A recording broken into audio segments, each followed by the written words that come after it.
slides clearly? Yes, we can. Thank you very much. Right, well, thanks everyone for joining us today to talk about one of my favorite topics, EEG source imaging in epilepsy. I have no relevant disclosures for today's talk, and we have a number of learning objectives.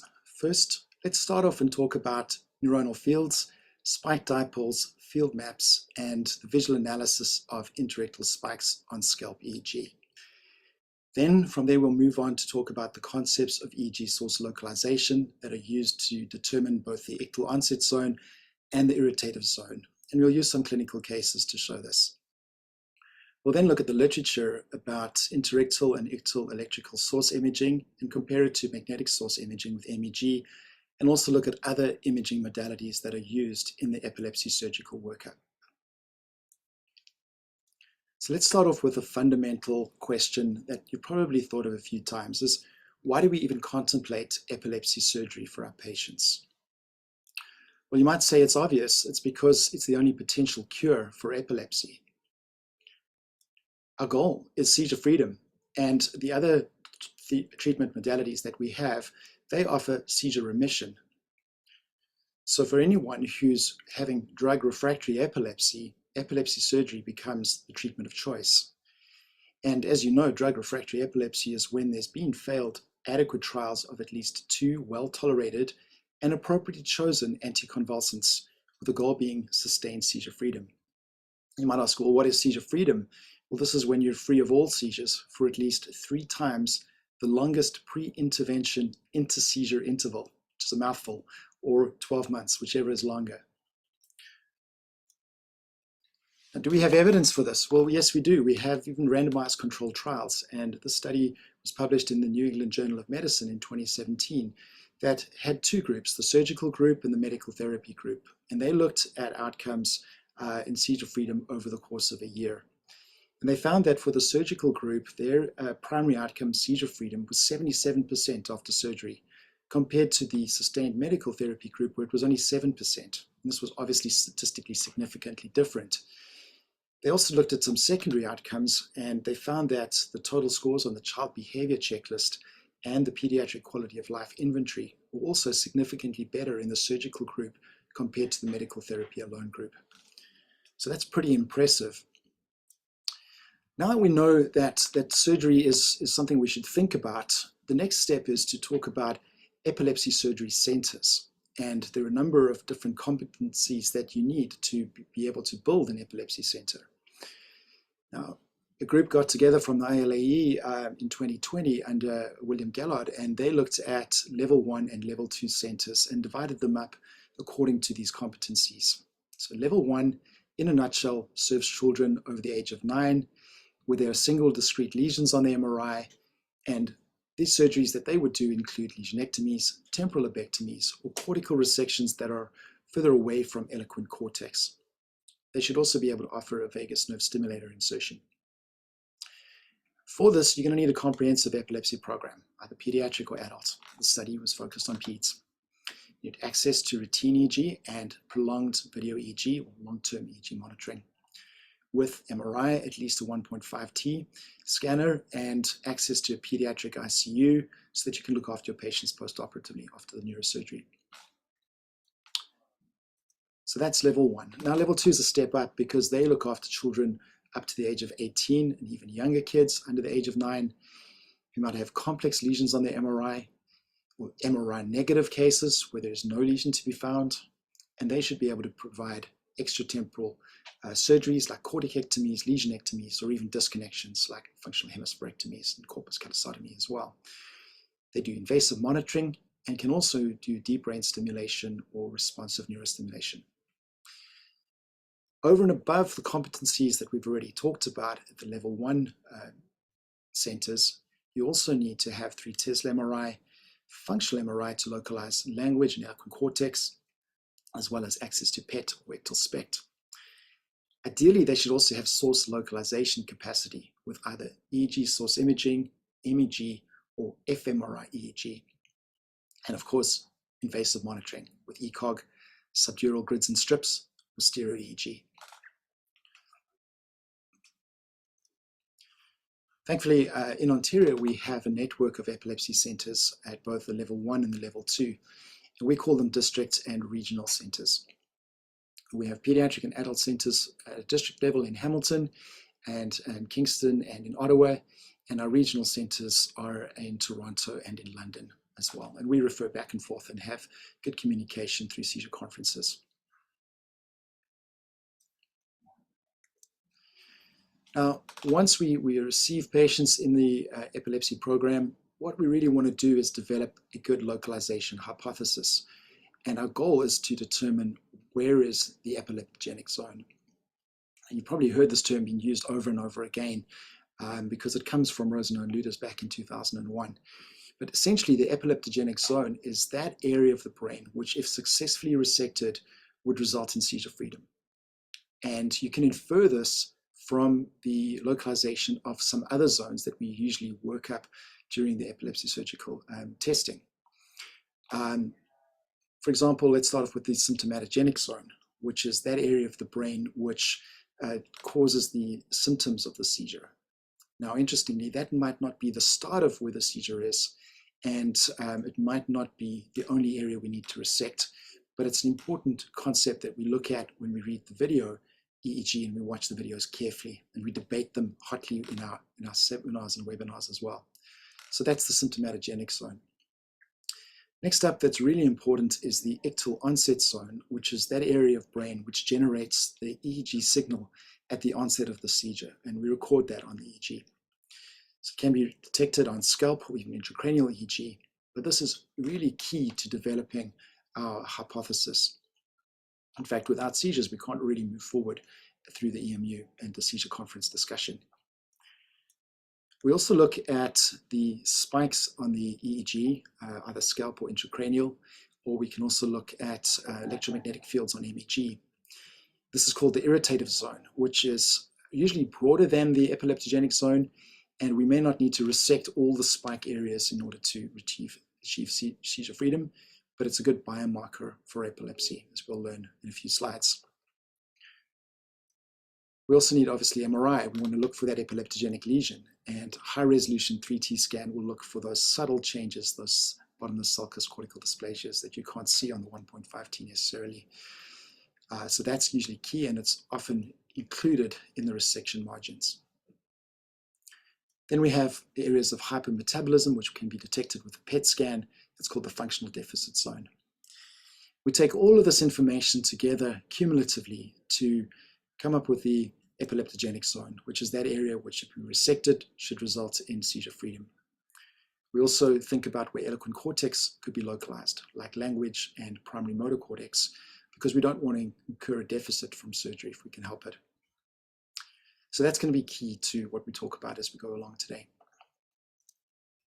Now that we know that and we have an understanding of the different modalities, let's talk about how the seizure conference protocol works. And so this is from Jaikar in 2014. And they looked at diagnostic utilization in the evaluation for surgery in children.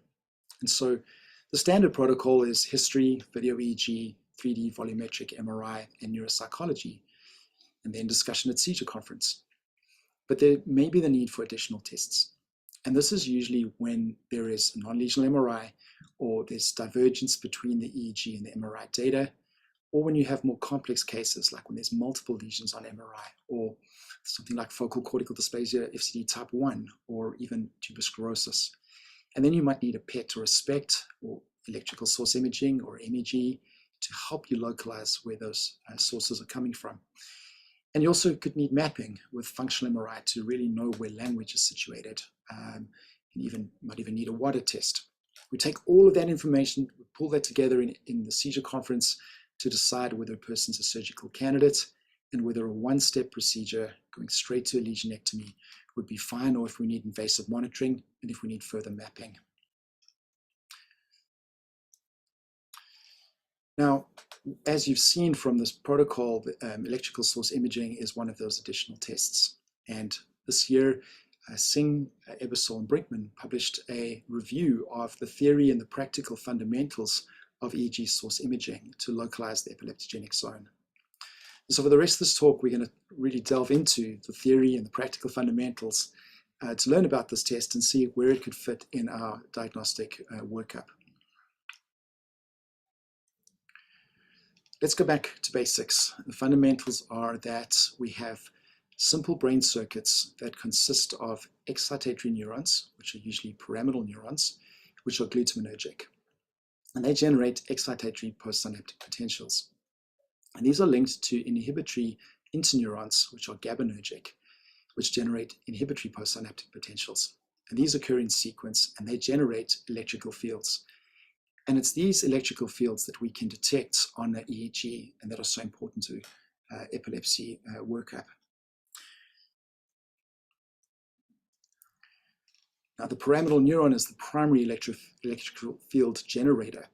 And as you know, pyramidal neurons lie in the cortex, primarily in levels or layers 3 and 5. And they're orientated perpendicular to the surface of the brain. In such, their orientation looks like a dipole with a negative sink, which is situated at the apical dendrite, because that's where the excitatory postsynaptic potentials really are located. And the basal dendrites and the body of the neurons form a positive source. They're positive relative to the apical dendrite, which is negative. And as a result of these two poles, you get a flow of current between them, which generates electrical current, which can then be conducted through the skull and the scalp and be detected by the EEG electrodes on the surface of the head. As you know, each individual brain circuit only generates a very small electrical current, but once they connect together, these forces start to summate together, and when you get instability in these circuits, you get the paroxysmal depolarization shift, which we've all learned about, and that generates a spike in slow wave on the scalp EEG, which is a classic biomarker for epilepsy, and we all know it so well. So you may ask, well, okay, next question, how much cortical substrate do you need to generate a single scalp EEG on the surface of the head? And so it's been shown that most recordable temporal lobe spikes are originating from sources that are between 10 and 20 square centimeters in gyral area, which is pretty big. And so what it's telling us is that the scalp EEG is really giving us an overall bird's eye view of what's happening from around the brain.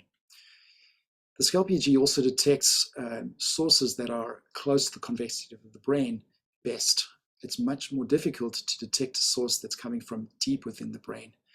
In fact, the amplitude of the EEG spike is inversely proportional to the square of the distance between its source and the electrode.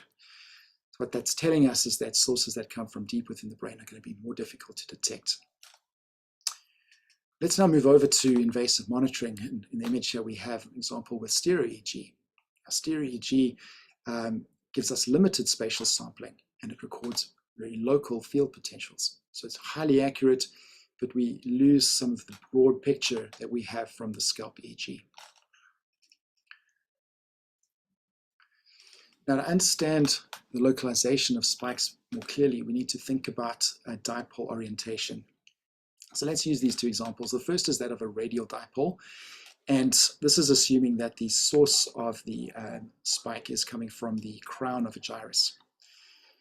So when that's the case, the area of maximum negativity is usually directly above that crown, and it's distributed laterally like a bell-shaped curve. So on the EEG here on the left, we have your classic AP bipolar montage, and you'll see here in the dark blue, there is a phase reversal which is occurring at T6. It's area of maximum negativity. And so we immediately assume that the source is coming from the crown of the gyrus directly below that. When we look in a reference montage, which is the next panel, and this is a common average reference montage, we see that there is this upward negative deflection at T6, and there's a field to O2 just next to it. We're not seeing any real positive deflections that match this, and so we localize this on the 2D voltage map to occurring from the right posterior temporal occipital region at T602, as one would. And that's fine, and that's usually the case, and that's what we naturally tend to localize spikes to. But we also need to think about the alternative, which is a tangential dipole. And this occurs when the source of the spike is originating within the wall of a sulcus. And in that case, the fields are generated to each side of that location. So as you'll see on the image here from Gluer's classic paper in 1985, there is a negative peak to the one side, and there's a positive peak to the adjacent side, to the other side, and the area directly above the source is actually zero, it's negative. So when we look on our EEG, again, it's an AP bipolar montage on the left, we see these negative phase reversals occurring at C3, P3, mainly P3 here. So we immediately think that that's the source of the spike. When we switch across here to the common average reference montage, again, we see negativity, C3, P3. But if we look closely, we start to see downward deflections and positive deflections at FP2, F8, F3 as well. And so what that's telling us is that this is a tangential dipole. The source is coming from that point between these two areas, and we'd be mistaken if we thought that it was just coming from the C3, P3 area. It's more anterior than that.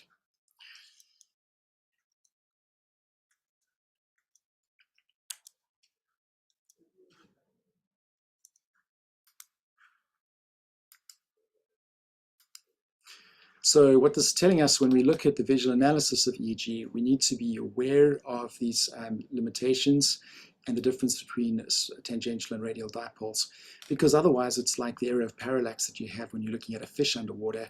You assume the position of the fish, but because of the deflection of the light through the water interface, its actual position is just next to it. So now we want to turn to electrical source imaging and ask, well, how can this help us with analysis of EEG? And so there are two problems we want to solve. The first is the forward problem. And basically what that is if we knew where a source was coming from within the brain, where a spike was originating from, can we predict where that will be on the scalp EEG? And to do that, we need a good understanding of the volume conduction process through the skull and the scalp. And that requires a head model. Head models, as you'll see in a little while, can be individual or template models and often based on the MRI from the patient. The inverse problem is what we deal with every day is we read the scalp EEG and we ask the question, well, where in the brain is this coming from? And to answer the inverse question, you need both a good understanding of the volume conductors with a head model, but you also need a source model that is going to solve the potential inverse problem. And there may be more than one. In fact, there often is. So what EEG source imaging does is it uses computational analysis and takes the original raw EEG data. We usually mark the spikes and multiple spikes to overlay one on top of each other to increase that signal to noise ratio. And that then gets processed. We also look at the location of the EEG electrodes, and ideally it's best to map those with the MRI to get better accuracy. We then take the individual head MRI of the patient and we process it and segment it and use triangulation methods to create the head model. And then we put all of that together in the computer with fitting and analyses to generate and solve the inverse problem. In this case, by placing a single equivalent current dipole on the MRI. Now we need to understand these different head models because that's really crucial to the whole process. And where we've come from, we started with spherical head models, which were very simple, but in reality, our heads are not spheres. And so we moved on from there to more realistic head models, which are built from either template MRIs or individual patient MRIs. And there are two main methods that are used. The common one is the boundary element method. There's also a finite element method that creates all these multiple little triangles, which then help us to understand how that signal is being transmitted through the skull and the scalp. We also then need the source modeling, and the two main themes are that you either have an equivalent current dipole, which is that one single solution as a dipole that would explain the inverse problem. And the other group is the current density reconstruction maps, which look at multiple possible solutions that could give you the inverse result. And they're described usually as a color-coded map. It looks a lot like a heat map. In this case here, the bright yellow is the most likely results, whereas the dark red is less likely. And there are a number of different types of source modeling that's been done. A minimum norm is used.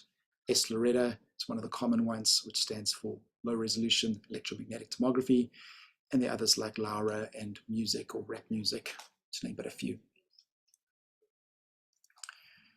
Here are examples of some of the software packages that are out there, and they're broadly divided into the academic packages, which are often open source, and commercial packages that cost a bit more. What I found from trying them out is that they often require some understanding of computer programming and MATLAB. That's really a benefit if you have that knowledge.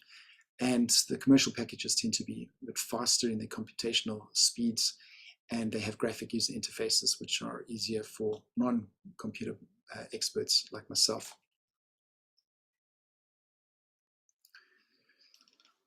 Now, the next question I'm sure someone's going to ask is, doesn't sampling matter?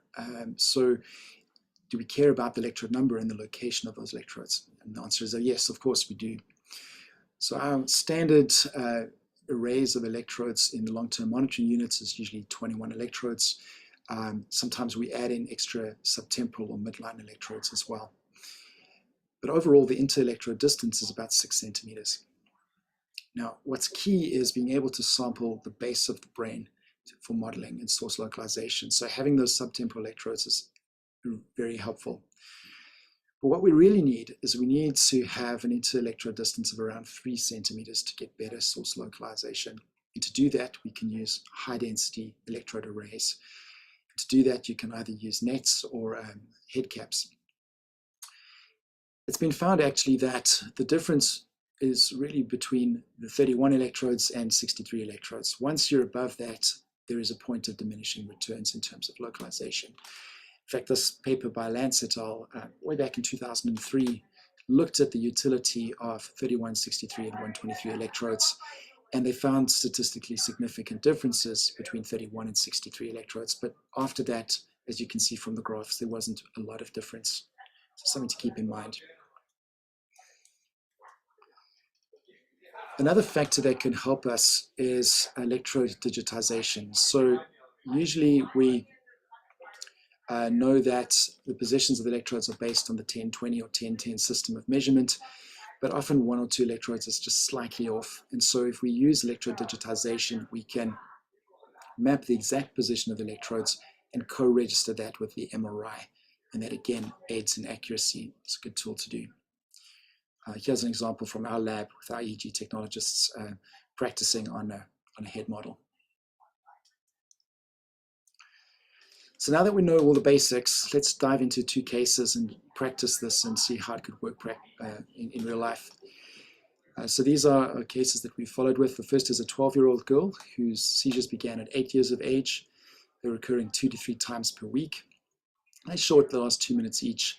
And she describes numbness occurring in her left arm. It then spreads up to her face. She has left head version, some left eye version, and then develops clonic movements of her eyelids, her left face, left arm. And then there's tonic movements of her hand on the left. And through the whole process, she's still able to hear and understand, but she has difficulty speaking. And she's been on multiple medications. She's clearly drug refractory, as you can see here from the lists. So she was admitted to our epilepsy monitoring unit, and during non-REM sleep, we localized multiple spikes, which were from the right central parietal region at C4P4. We then took those spikes, overlaid them one on top of one another, and mapped out first the half peak, which is halfway up the rising phase of the spike. And you can see from the topographical maps there's a nice tangential dipole. And then we used the individual head model to map the equivalent current dipole, which was located in the right paracentral lobule, which you can see here marked in yellow. If we look at that more closely, you can see the orientation of the dipole, and it looks like it's tangentially orientated, which is what you'd expect from a source that's coming from the wall of a sulcus, so deep down. We also mapped the peak of the spike because you can sometimes have changes over the rising phase. And we found that that area localized to the right singular gyrus, so just next to the half peak very close to each other. We also looked at the equivalent current density reconstruction maps with Electrode, and again it's coming from that right central parietal region, just posterior to the central sulcus, which makes sense, especially when we think about her semiology. It all fits together quite neatly. Then we moved on to the ictal onset zone, and we looked at her seizures and focused on the very first second or two of the seizure. And if you look here in the square box at the onset, there's some rhythmic fast activity coming from the right central regions at C4 as well as C2. And it's in the beta frequencies that we're noticing it. So we honed in on that area and used a pipeline that was developed by the Curry user manual team.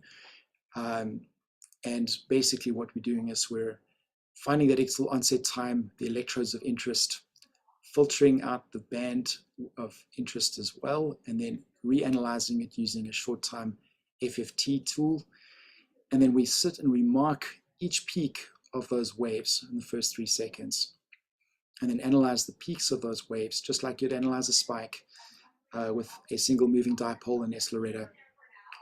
We also reprocessed that using a signaling tool called independent component analysis for comparison. And with the head model from the patient, we then did source localization. Sounds like a mouthful, but I'll show you it in the next slide. So here we go. We've filtered with a beta filter the 13 to 30 hertz waves. We've marked the peaks. We've used the FFT to see where that burst of beta activity is coming from. We've averaged the peaks out. We've drawn our 2D topographical map. And we've then localized them with an equivalent current dipole as well as the Electrode, which you'll see in a moment. We also looked at the independent component analysis, which takes those waves and breaks them up into the individual components. And we then pick that which is the most important wave, which is here at around 30%, and we hone in on that area as well. And there's the Electrode model for the ICA, which is very similar to that which we've already seen from the manual peak marking, and it all localizes neatly. Then we compared that to the locations on the PET and the MEG scan and looked at our Ictal and our Interictal ESI, as well as the solution from invasive monitoring that she underwent, and it was all concordant. She had surgery and the pathology was an FCD2B, and she had an excellent outcome and has remained seizure-free. So that was a good case with a happy ending where everything was concordant. Let's look at another case where things are a little bit different. So this was an 8-year-old left-handed boy whose seizures began at 4 years of age, and he has clusters once per week, lasting seconds or minutes. The seizures were described as he'll open his eyes, develop nystagmus, and then have stiffening of his extremities and shaking of his left hand. There's no post-ictal aphasia or todsparesis at all, and he's clearly drug refractory. Now, when looking at his spikes, it was difficult to localize them, so we focused on the ictal onset zone. And again, if you look closely at the onset of the seizure in the first 2 seconds, there's some fast waves that are occurring from the right, from the posterior temporal occipital region, and also the subtemporal region at T10, P10. So using the same process that I've already been through, we worked out where the ictal onset zone was, and essentially it's coming from the right deep white matter, so underneath the temporal lobe, in the medial and superior temporal gyrus. And when we did the independent component analysis technique, it was very similar in the right periapical gyrus, so deep and almost coming from underneath the brain. Now, his PET scan was discordant with this information. There was an area of hypermetabolism in the right parietal occipital region, which coincided with a lesion on MRI. And he went on to have surgery with resection of this lesion, and initially did really well. Pathology was an FCD2B as well. Unfortunately, over time, it's now 3 years down the road, his seizures have returned, and we're contemplating further invasive monitoring for him. So this is an example where the data was discordant. So you might say, well, that's fascinating. Is this just anecdotal, or could this really be evidence that we can use this technique? Well, let's walk through what's been learned in the last couple of years. So if we go back to 2011, there was this seminal paper that was published by Brodbeck in Brain, and they looked at EEG source imaging as a prospective study in 152 patients that underwent surgery. These are adult patients.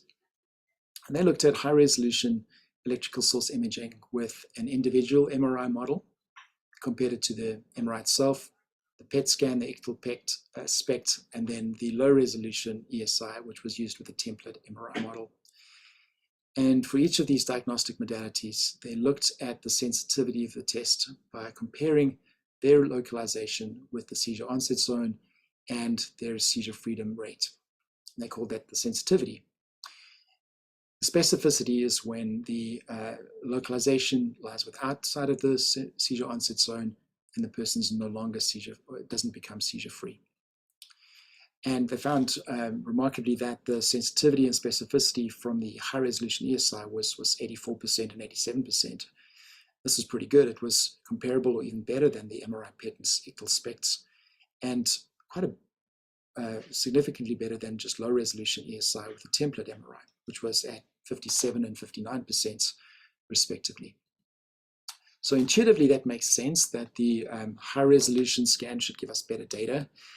But let's just look at an example. So here we have in the black box on the left a template MRI head model, and the source from the low resolution ESI is in green and the source from the high resolution is in red. And they're pretty close together, sitting in the posterior temporal lobe on the left. And when you repeat this with the individual head model, you see that there's divergence. The high resolution red mark is now in the anterior temporal lobe, whereas the low resolution localization is more posteriorly, the junction of the parietal and temporal lobes. In fact, this patient had anterior temporal lobe epilepsy, had a resection, and has done very well. So just showing you how that difference comes about. Next interesting study is that done by MEG et al. In 2013, where they looked at, again, high-density interictal ESI and looked at how accurately that localized when it was compared to the source localization on intracranial EEG. And they looked at both the intracranial spikes and the seizure onset zone.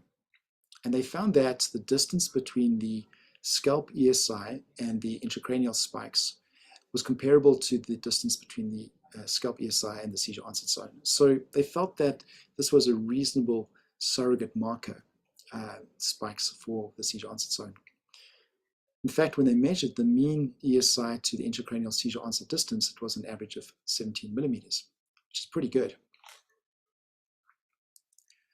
Now, the high-density ESI sounds very appealing, but it's challenging to do practically because leaving all of those leads on for long periods of time is not realistic, and there's a breakdown of the scalps and there's artifacts. So we need to look at low-density ESI and see if we can get better results from that. So in 2016, the Miami group with Russo and Deshani looked at the utility of interictal low-density ESI in their surgical workups. And they had 60 patients, and they found the sensitivity of the low-density interictal ESI was comparable to that of the PET and the SPECT. It was around 65% versus 58 and 66%, which was reasonably accurate.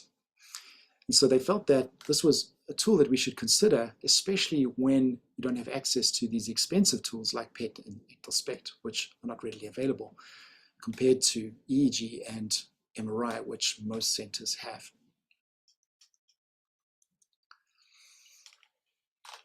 I then got interested in ESI from attending AES conferences, and so we then decided, could we look at the use of low-density ESI in our district epilepsy center in the surgical workups of patients? And so we looked at 12 patients that we saw at our center and referred on to our regional center, who went on to have surgery in the years between 2014 and 2019. It was a retrospective analysis, and we compared the location of their seizure onset zones on ESI to their resection margins and then their outcome at a year. And we used the pipeline just like I've shown you from the cases, which were two of the cases in the series. And what we found was that the results were pretty good in terms of the low density ESI seizure onset zones was within the resection margin within 6 out of 9 cases, of which 4 out of the 6 became seizure free. We also mapped the low density interictal spikes and found them to be within the resection margins in 7 out of 9 cases, of which 6 out of 7 became seizure free. When we looked at the MEG, which was also done, MEG was within the resection in 4 out of 6, and 3 of those 4 became seizure free, which was, again, quite comparable. So from that, we felt that low density Ictal ESI is a complementary tool that can help to determine this epileptogenic focus in children, and that it's best when all the data is concordant.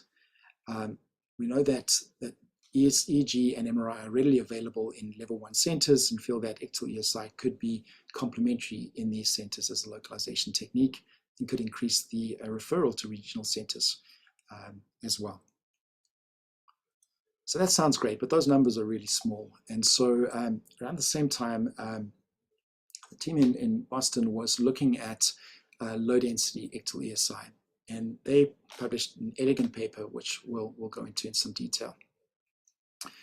So they asked a similar question. They had 35 patients with refractory epilepsy, and they localized the Ictal onset zone on the Scalp EEG with ESI, and then they compared it to the intracranial EEG. And they localized both with an equivalent current dipole model and S-Loretta. And they used an academic source software to do this. And then they looked at the surgical outcome, seizure versus non-seizure. So what they measured, they first looked at dipole clusters from the low-density Ictal Scalp EEG. And then they also used their ground truth as the intracranial seizure onset zone measured from the electrodes on the surface of the brain. And they measured localization accuracy as the distance between the two. They also looked at the distance of the scalp dipoles to the resection margin and measured the number of scalp dipoles that were within the resection itself. And then they looked at seizure outcome, seizure free versus non-seizure free as well. So what did they find? Well, overall, the low density Ictal ESI accuracy was to about 30 millimeters. That offered a good seizure outcome. When they looked at the resection distance, best seizure outcome was when the seizure-free patients was less for both dipoles and S-Loretta. And when they resected at least 60% of the dipoles, it was a good outcome as well. So overall, when they look at the receiver operating characteristic curves, it showed a sensitivity of 57%, specificity of 85%, with an overall accuracy of 68%.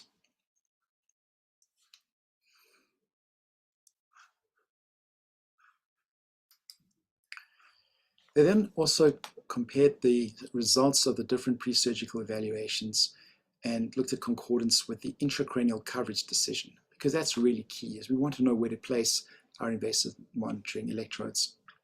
And they found overall, when comparing it to long-term EEG, Ictal spec, PET, the MRI, and the low-density Ictal ESI, that overall there was best prediction of a good outcome when there was concordant data between the ESI with the intracranial coverage decision. And this had an odds ratio of 2.2. There was also a better prediction of good outcome when the low-density ESI was concordant with the surgical resection with an odds ratio of 3.3. And so what they've concluded and what other studies have supported is that the low-density ESI seizure onset zone can provide non-redundant information in about 1/3 of patients, which is good to know. So now that we've been through this journey, I hope that we can answer some questions, and it's kind of summarized in the Singh paper, is that ESI is an inexpensive model-based neuroimaging tool. It integrates the temporal and spatial EEG quite well, and it can localize both interictal spikes and Ictal scalp EEG. And it provides both sensitive and specific localization of the epileptogenic focus. Now, despite all of this good positive information, it's only utilized in about 1/3 of epilepsy centers. You might ask why. So let's look at that. One of the challenges is that there's a lack of standardization between these inverse and forward models across clinical research. Different centers have their own academic packages, and there are different source models that are used. And so that's one thing. There's obviously need for further long-term prospective studies. Many of the studies have been retrospective. And there's limited use because of the complexity of the software packages and needing to have understandings of computer programming. Now that we know that, let's compare it to MEG, which is another tool that is used for source localization. And so, as you know, with MEG, what we're measuring is magnetic fields. And all neurons or any electrical current passing through a wire is going to generate an electrical field, which is usually tangential to the orientation of the neuron. So MEG, because of this, is very good at detecting sources that come from tangentially orientated neurons, usually within the wall of a sulcus or the depth of a sulcus. And MEG uses some very sophisticated technology with superconduction coils that are kept at very low temperature with liquid helium to detect these very subtle magnetic fields and to measure them and create dipole fields and then map them onto the MRI.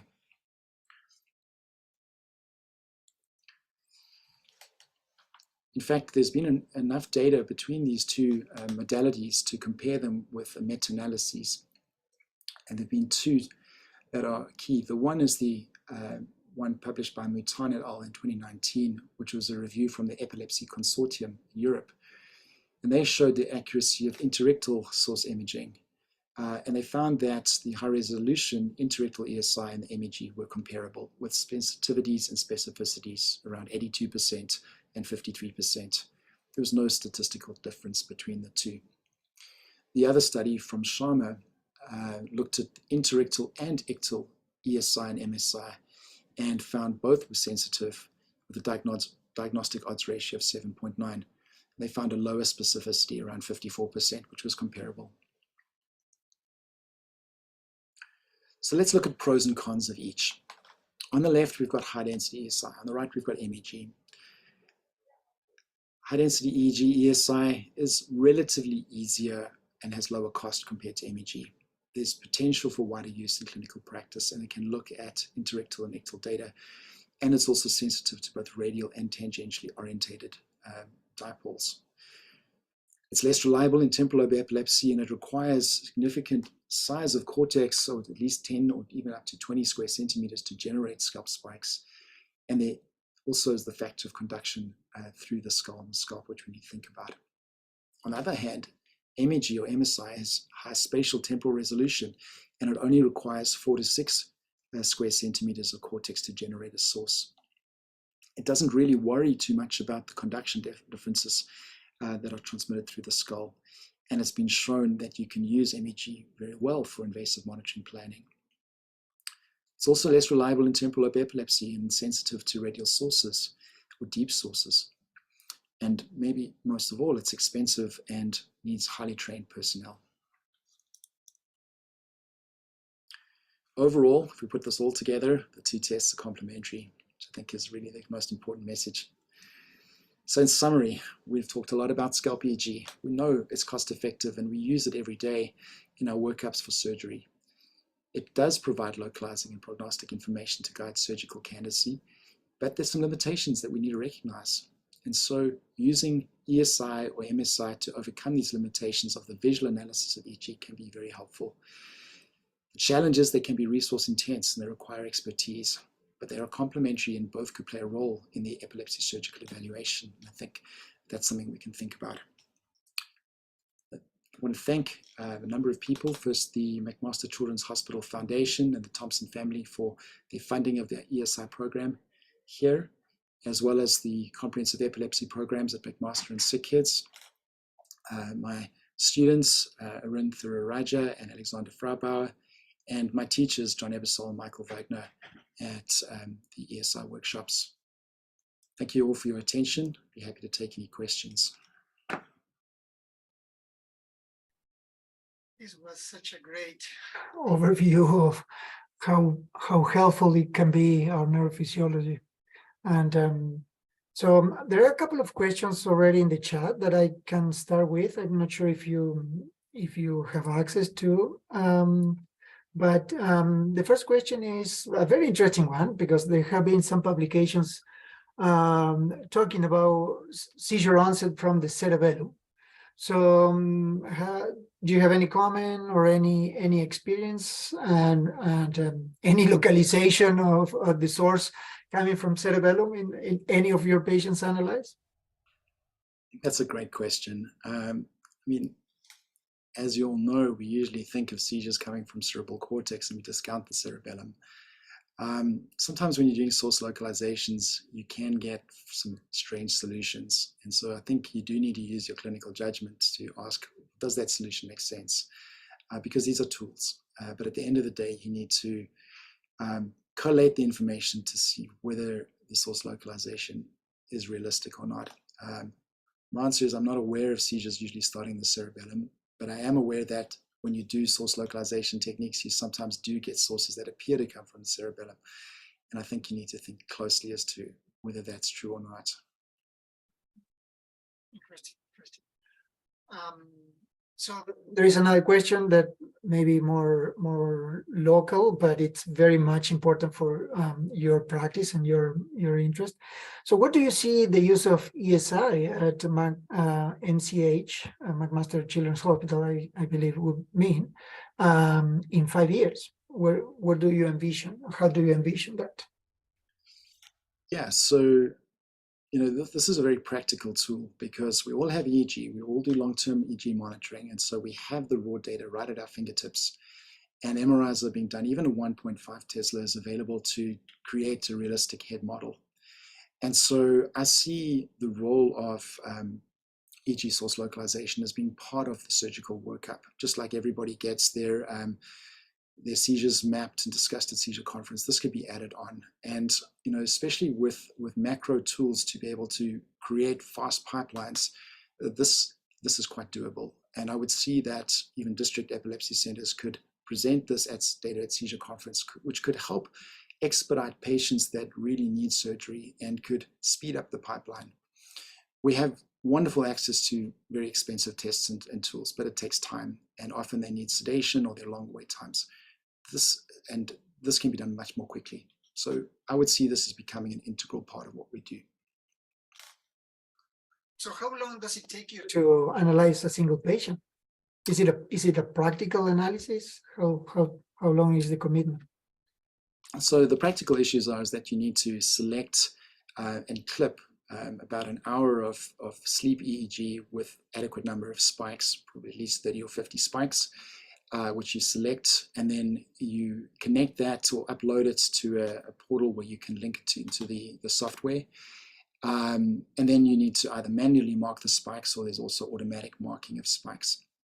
That's probably the key in most labor-intensive time for interictal ESI. With macros, which is really a pre-programmed set of instructions, you can then automate a lot of the steps that you would normally do to create the solutions.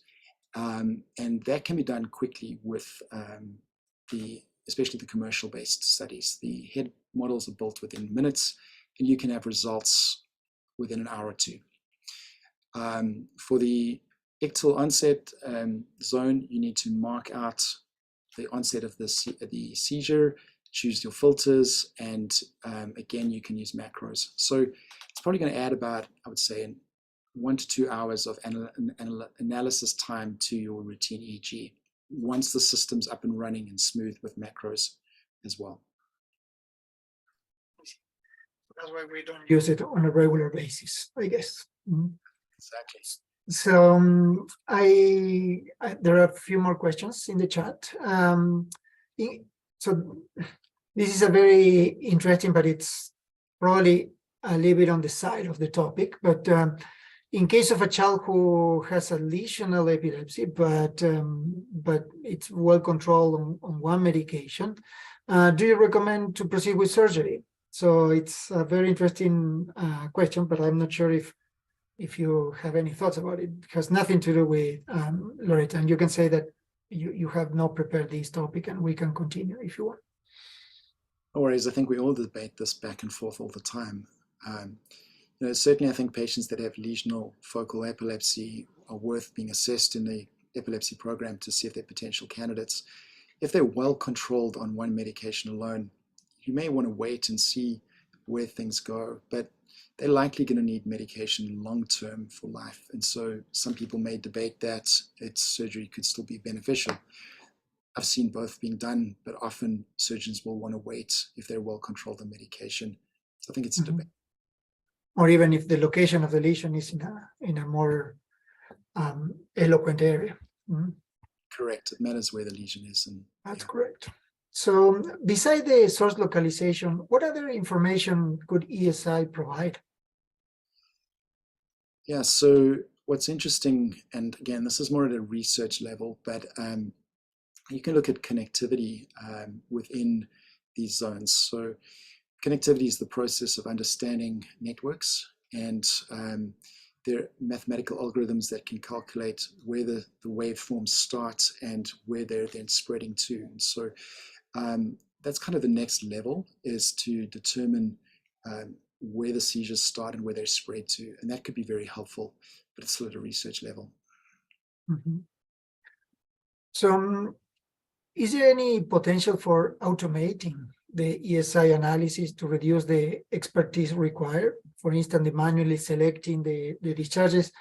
I know there are some software that you can mark 1 or 2, so as a degree of how high or how low amplitude you want that discharge, and then the software will pick up more for you. But how about the one that you use? Is it?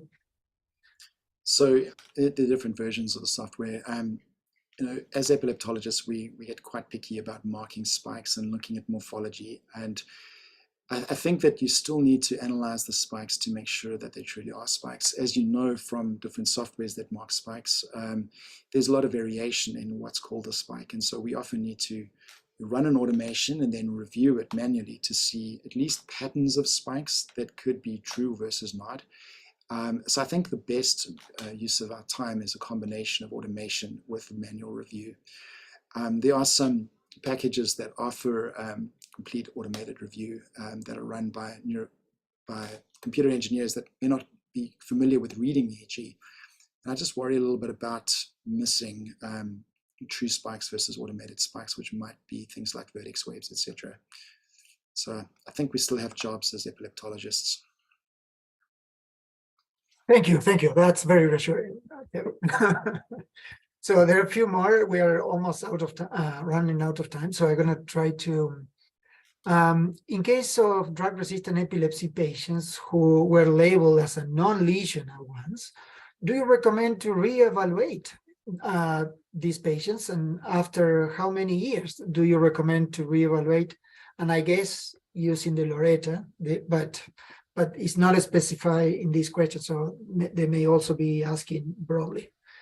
What are your thoughts about that? And have you used Loretta in genetic generalized epilepsies? So does it help you with that? Anyway. So, I mean, I think it depends on what the conclusion at seizure conference was as the reasons why they were non-surgical candidates. And you need to think about that before you kind of go back in and review the case. Certainly a lot has happened in the last 5 years. I mean, we now have access to laser therapies with lit. Stereo EEG has taken off. And so it may be worthwhile re-looking at certain cases again, whether it's with ESI or MEG or PET or, the combination.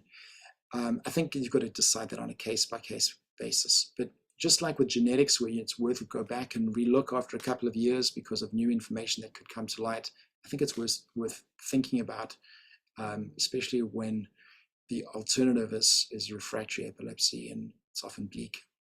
And new sequences on MRI